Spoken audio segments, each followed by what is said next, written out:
بسم اللہ الرحمن الرحیم الحمدللہ رب العالمین والصلاة والسلام علی خیر خلقہ محمد وآلہ الطیبین الطاہرین۔ جیسے میں نے عرض کیا تھا، امیر المومنین کے ان 400 ابواب پر مشتمل اس چھوٹے سے خطبے میں تمام واجبات، بہت سارے واجبات، محرمات اور اخلاقیات کو آپ نے بیان کیا ہے، اور ان میں سے ایک یہ آپ نے بیان فرمایا ہے کہ جب تم حج بیت اللہ کے لیے جاؤ تو حج کے بعد مدینہ جا کے رسول کریم صلی اللہ علیہ وآلہ وسلم کی ضرور زیارت کرو، اس کے بغیر تمہارا حج مکمل نہیں ہوتا۔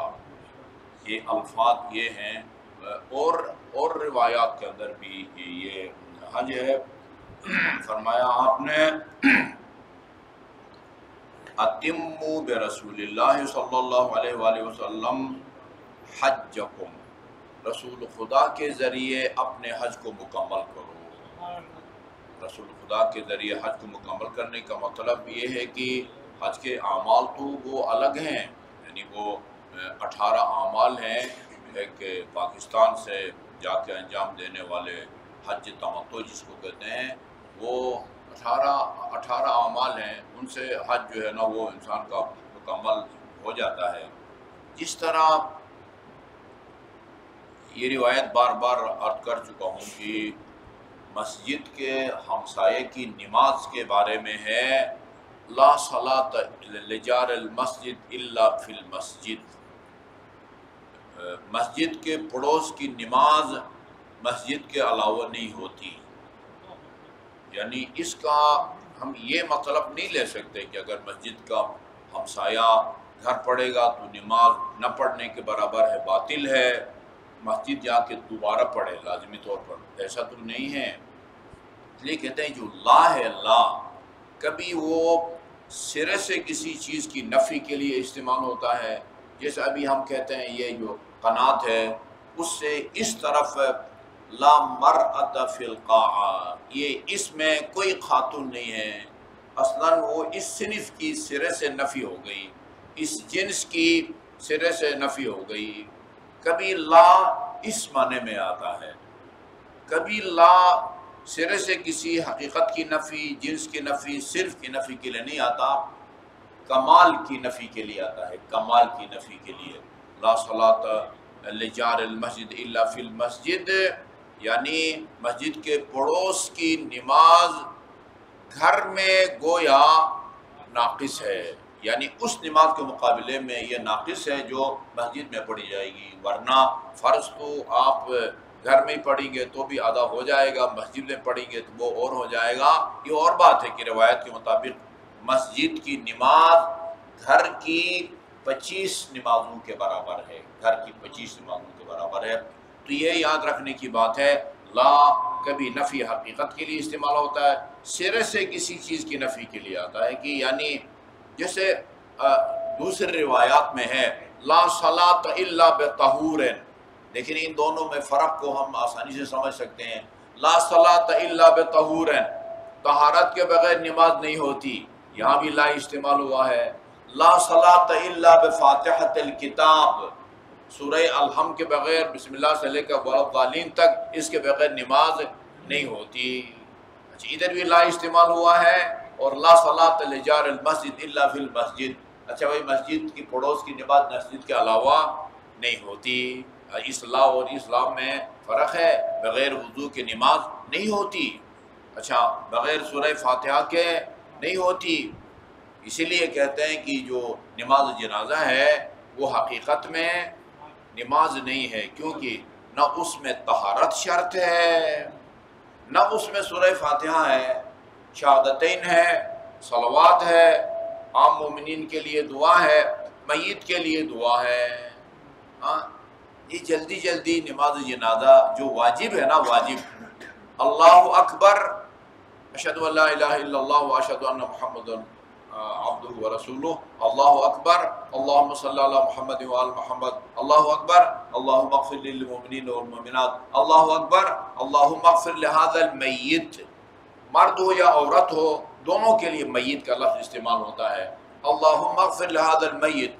وہ جتنی لمبی دعا ہم پڑھتے ہیں، اللہم ھذا عبدک وابن عبدک وابن امتک، وہ آخر تک وہ سب وہ ہیں، اللہم اغفر لہذا المیت، اللہ اکبر، یہ آپ کی نماز جنازہ مستحب ہے۔ باقی آپ کہہ سکتے ہیں 99% جو ہم پڑھتے ہیں وہ سب کے سب مستحب ہیں، اس میں نہ فاتحۃ الکتاب ہے نہ طہارت اور باوضو ہونا آپ کا شرط ہے، لہذا حقیقی معنوں میں یہ نماز نہیں ہے، کیونکہ سورہ فاتحہ کے بغیر نماز نہیں ہے، طہارت اور وضو کے بغیر نماز نہیں ہے۔ تو یہ بھی لا ہے، اور وہ جو ہمسائے کی نماز کی نفی کے لیے جو لا استعمال ہوا ہے، شکل و صورت دونوں لا کی ایک ہے، لیکن ایک میں سرے سے نماز کی نفی کے لیے یہ استعمال ہوا ہے، گویا آپ نے نماز پڑھی نہیں ہے بغیر وضو کے اور بغیر سورہ فاتحہ کے۔ البتہ اگر آپ بھول جائیں نا تو جان بوجھ کے سورہ فاتحہ ترک نہ کریں، دوسری رکعت میں سورہ فاتحہ پڑھنا چاہیے۔ آپ دوسری رکعت کے لیے کھڑے ہو کے غلطی سے تسبیحات اربعہ پڑھ کے رکوع میں چلے گئے، اب آپ کو یاد آ جائے کہ مجھے سورہ فاتحہ پڑھنا چاہیے تھا، میں نے تسبیحات اربعہ پڑھی ہے، کیا کریں گے؟ آپ کی نماز ٹھیک ہے، کیونکہ آپ نے جان بوجھ کے سورہ فاتحہ کو ترک نہیں کیا ہے۔ وہ واجب ہے، رکن نہیں ہے۔ قیام وہ رکن ہے، وہ جان کے چھوڑیں یا غلطی سے نماز باطل ہو جاتی ہے۔ جو رکن نہیں ہے صرف واجب ہے، اس کو جان بوجھ کے ترک کرو تو نماز باطل ہو جاتی ہے، جان بوجھ کے ترک نہ کریں تو نماز باطل نہیں ہوتی۔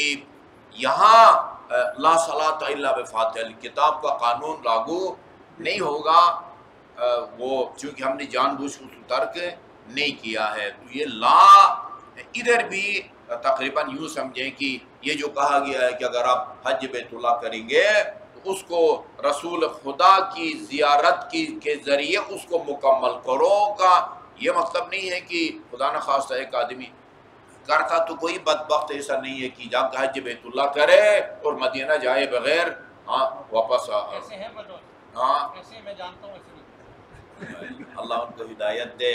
بلکہ ابھی ہم پہلے مدینہ گئے تھے، اس کے بعد حج پہ آئے تھے، ہمارے بعض مومنین کہتے ہیں آقا کوئی صورت بنتی ہو تو ہم دوبارہ ایک دن کے لیے بھی گاڑی بک کر کے جو ہے نا، میں نے کہا یار یہ وہ اخلاق آدمی سے پوچھو کہ کہیں پکڑے نہ جاؤ نا۔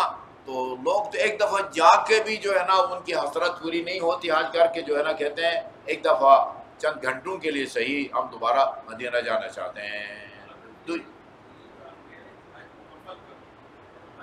ادھر قریب کیوں نہیں آتے؟ نیچے بیٹھے ہوئے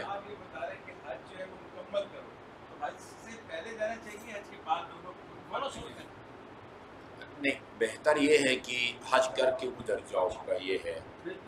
یا ابھی یہ دیکھتے ہیں شاید ادھر بھی کوئی اشارہ مل جائے، آپ کے سوال کا جواب مل جائے۔ اتموا برسول اللہ صلی اللہ علیہ وآلہ وسلم حجکم، رسول کے ذریعے اپنے حج کو مکمل کرو، یعنی حج اگر کریں گے تو فرض تو آپ کا ادا ہو جائے گا، لیکن یہ اس نماز کی طرح ہوگا جو مسجد کا ہمسایہ اپنے گھر میں پڑھتا ہے۔ اذا خرجتم الی بیت اللہ، جب بیت اللہ کی طرف جاؤ، یعنی جب حج کرو تو اس حج کو مکمل کرو مدینہ جا کے۔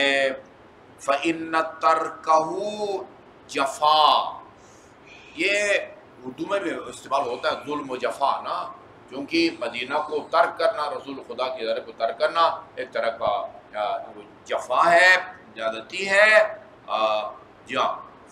وَبِذَلِكَ أُمِرْتُمْ، تمہیں اسی چیز کا حکم دیا گیا ہے۔ مدینہ جو ہے نا وہ حج کے بعد ضرور وہ جایا کرو۔ وَأَتِمُّوا بِالْقُبُورِ الَّتِي الزمکم اللہ عز وجل حقہا، اور یہ کہ ان قبروں کی زیارت کے ذریعے بھی اپنے حج کو مکمل کرو کہ جن کے حق کو اور ان کی زیارت کو اللہ تعالیٰ نے تمہارے اوپر فرض قرار دیا گیا ہے۔ ظاہر ہے ادھر کم از کم چھ معصوم جو ہے نا وہ مدینہ میں ہیں، رسول خدا صلی اللہ علیہ وسلم، خاتون جنت علیہ السلام، 4 امام یہ معصوم ہیں۔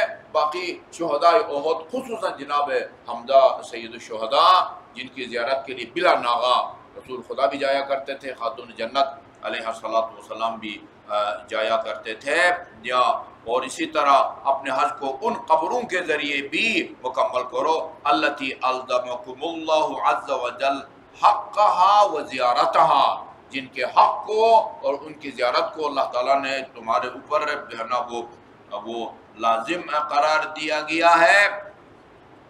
اچھا جی، وَاطْلُبُوا الرِّزْقَ عِنْدَهَا، اور ان کے پاس جا کے اللہ تعالیٰ سے رزق طلب کرو، ان قبروں کے پاس جا کے ان قبروں سے نہیں مانگتے، ان قبروں کے پاس جا کے ان کے توسل سے وہ جو ہے نا وہ مانگو۔ وہ امام حسین علیہ السلام 28 رجب کو جب مدینہ سے نکلنے لگے ہیں تو قبر کو واسطہ بنایا ہے، فرمایا اللہم انی اسألک بحق هذا القبر، خدایا تو اس قبر کا واسطہ، ومن فی ہے، اور اس ہستی کا واسطہ جو اس قبر میں دفن ہے۔ یا ادھر وہ جب آپ باب السلام سے داخل ہوں، باب البقیع کی طرف جا رہے ہوں تو ادھر آپ کے بائیں طرف جالی ہے، اس جالی کے اندر کچھ پلرز ہیں نا، اس میں ایک شعر ہے، وہ ابھی وہ ہمارے ساتھ ایک نجف کے طالب علم تھے، بڑے ہوشیار تھے، وہ 2 بٹن دباؤ تو وہ سارا جو قصیدہ لکھا ہوا ہے وہ سامنے آ جاتا ہے۔ وہ آخری لفظ یہ ہے، اور پتہ نہیں ترکوں نے لکھا ہے اور ابھی تک جو ہے نا ان کو مٹانے کی ہمت نہیں پڑی، اس میں یہ ہے نفس الفداء لقبر انت ساکنہ۔ اچھا، اوپر السلام علیک یا رسول اللہ نہیں لکھا ہوا ہے، السلام علی رسول اللہ لکھا ہوا ہے۔ ہاں، پہلے سوراخ کے سامنے السلام علی رسول اللہ پڑھو، دوسرے سوراخ کے سامنے السلام علی ابی بکر صدیق پڑھو، تیسرے سوراخ کے سامنے السلام علی عمر ابن الخطاب پڑھو، علیکہ نہیں ہے، علیکہ نہیں ہے۔ اچھا، ادھر یہ شعر کیا ہے، نفس الفداء لقبر انت ساکنہ۔ اچھا، آپ اور آپ پر، ان دونوں میں کیا فرق ہے؟ یہ جو کہتے ہیں نا السلام علیکہ مت کہو، علی رسول اللہ کہو، یہ اس لیے کہتے ہیں کہ یہ خطاب کے قابل نہیں ہے، یہ مٹی پتھر کی طرح ہے، خطاب کے قابل نہیں ہے۔ تشہد میں جو ہے خطاب کے قابل ہو جاتے ہیں، السلام علیکہ ایھا النبی۔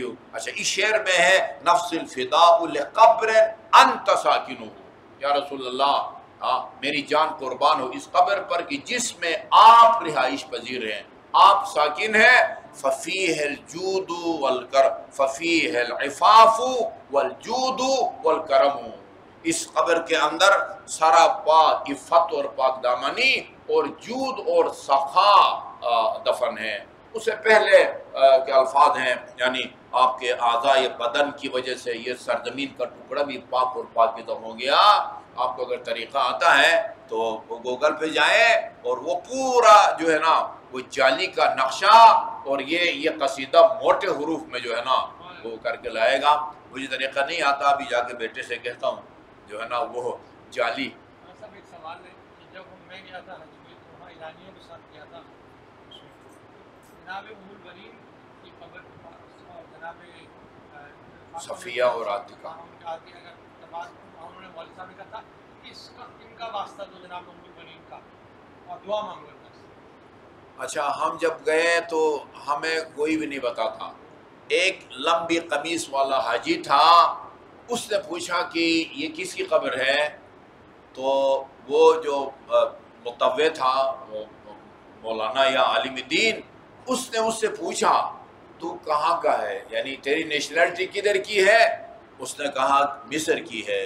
پھر بتایا ھذا قبر زوجۃ علی بن ابی طالب ہے، ہم پوچھے تو نہیں بتاتے، اس سے جو ہے نا نیشنلٹی پوچھ کے جب کہا کہ میں مصر کا ہوں تو کہا یہ علی کی زوجہ ام البنین کی خبر ہے. یہ بتانے میں بھی جو ہے نا وہ نیشنلٹی چیک کرتے ہیں.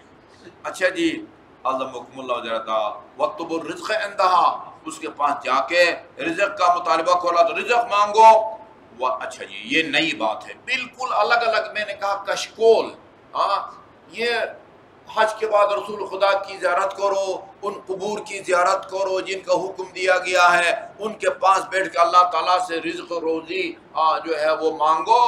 اچانک جو ہے امیر المومنین چینل جو ہے نا وہ تبدیل کر دیتے ہیں. پھر فرماتے ہیں وَلَا تَسْتَصْغِرُوا كَثِيرَ الْآثَامِ،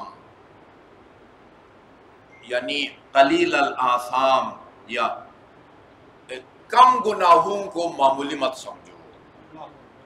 یار یہ تو چھوٹا سا گناہ ہے، یہ زیادہ گناہ نہیں ہے، تھوڑے سے گناہ ہوئے نہیں. یہ تھوڑے گناہ کو حقیر نہ سمجھو، اس کو جو صغیر نہ سمجھو، اس کو معمولی نہ سمجھو. جی ہاں، فَإِنَّ الصَّغِيرَ يُحْصَى، صغیرہ یحصیٰ قلیل ہے، کیونکہ چھوٹے کا بھی حساب کتاب ہوگا. اچھا، ایک بہت بڑی پیاری روایت ہے، لا صغیرۃ مع الاستصغار ولا کبیرۃ مع الاستغفار. لا صغیرۃ مع الاستصغار، یعنی جب ایک گناہ صغیرہ ہو اور اس کو آپ معمولی سمجھتے ہیں تو وہ صغیرہ نہیں رہتا. کبیرہ کے بعد استغفار کرو تو پھر وہ کبیرہ نہیں رہتا. یعنی استغفار کے نتیجے میں اللہ تعالیٰ مکمل گناہوں کو بخش دیتا ہے اور بندہ ایسا ہو جاتا ہے جیسے گناہ سرزد ہی نہ ہوا ہو. لا صغیرۃ مع الاستغفار ہے، یا بار بار کرو، معمولی سمجھو تو وہ کبیرہ بن جاتا ہے، اور یعنی اس پر وہ احکام لاگو ہوتے ہیں جو گناہ ہے کبیرہ کے اوپر لاگو ہوتے ہیں. یا یحصیٰ فَإِنَّ الصَّغِيرَ يُحْصَى، کیونکہ صغیرہ کا بھی جو ہے نا وہ حساب کتاب ہوگا. وَيَرْجِعُ إِلَى الْكَبِيرِ، وَيَرْجِعُ إِلَى الْكَبِيرِ، اور یہ صغیرہ جو ہے وہ اس کی بازگشت جو ہے وہ کبیرہ کی طرف ہو جاتی ہے. وہ صغیرہ جب اس کو معمولی سمجھو وہ کبیرہ میں تبدیل ہو جاتا ہے. اچھا جی، اور اطیل السجود، سجدوں کو طول دو. یہ بعض اوقات میں اگلے صف میں بیٹھے مومنین کو وہ میں دیکھتا ہوں، یہ بس اس میں کیا پڑھتے ہیں بھائی سمجھ میں نہیں آتا. اس میں تو تسلی سے سبحان اللہ یہ بھی نہیں پڑھا جاتا. اعلیٰ و بحمدی کے لیے وہ تو چاہیے یہ سبحان اللہ کے لیے بھی تسلی سے سبحان اللہ پڑھنے کے لیے جتنا وقت چاہیے اتنا بھی ٹچ، بس صرف ٹچ. یہ وہ حدیث ہے رسول خدا مسجد النبی میں اسی طرح کوئی نماز پڑھ رہا تھا، وہ روایات میں تشبیہ دی جاتی ہے جس طرح کوا پانی پیتا ہے. وہ اس حالت میں نماز پڑھتے ہوئے دیکھ کے فرمایا لو مات ھذا، یہ بندہ اگر مرتا ہے وکانت صلاتہ ھذہ، اس کی نماز ایسی رہے لما تعالی غیر دینی، وہ میرا دین یعنی دین اسلام پر اس کو موت واقع نہیں ہوگی. نفل پڑھو یا آہستہ پڑھو، یعنی کم از کم سبحان اللہ سبحان ربی الاعلی و بحمدی واجب تو ادا کرو نا بھائی. سجدے کو طول دو.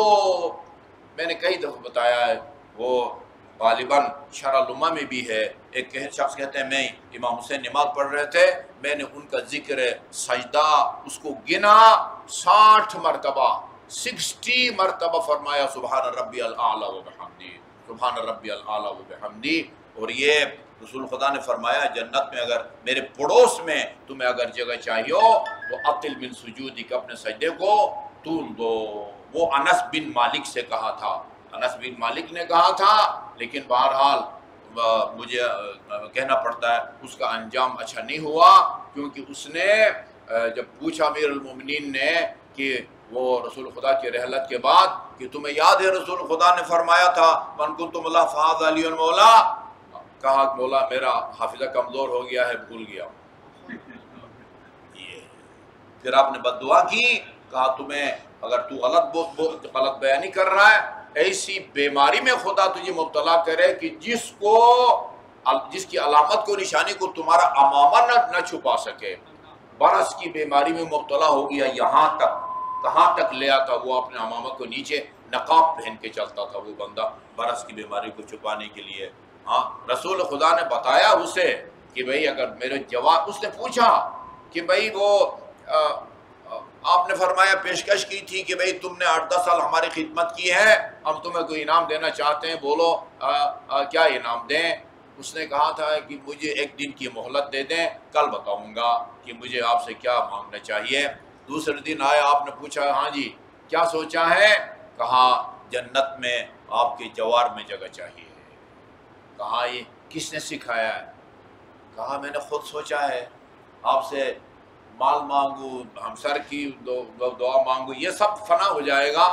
میں نے سوچا بھئی اتنی بڑی ہستی اللہ کی سب سے افضل مخلوق پیشکش کر رہی ہے، یہ تو نادانی ہے نا کہ بندہ 1 مرلے کا 10 مرلے کا پلاٹ مانگے، ٹھیک ہے نا؟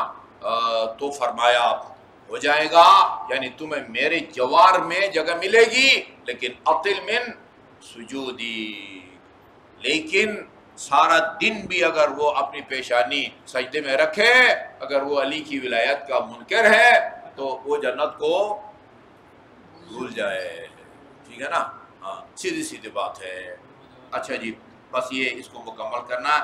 اطل من سجودک وَأَطِيلُوا سُجُود فَمَا مِنْ عَمَلٍ أَشَدَّ عَلَى إِبْلِيسَ مِنْ أَنْ يَرَى ابْنَ آدَمَ سَاجِدًا، یعنی اولاد آدم کے اعمال میں سے سب سے زیادہ جو عمل شیطان پر گراں گزرتا ہے نا، وہ یہ ہے کہ دیر تک اولاد آدم سجدے میں رہے، کیونکہ اسی سجدے سے انکار کی وجہ سے اس کو جنت سے نکالا گیا تھا۔ تو سب سے زیادہ شیطان پر جو ہے نا اولاد آدم کے اعمال میں سے جو گراں گزرتا ہے وہ یہ ہے کہ بندہ یا سجدے میں کو طول دے۔ اطیلوا السجود فما من عمل اشد علی ابلیس من ان یری ابن آدم، سب سے شاخ اور گراں یہ ہے کہ شیطان یہ دیکھے کہ اولاد آدم جو ہے وہ سجدے میں مثلا 60 مرتبہ سبحان ربی الاعلی و بحمدی کہہ رہا ہے، اگر ایسی ٹچ کر کے اٹھائے گے تو وہ تو خوش ہو جائے گا۔ صلی اللہ علیہ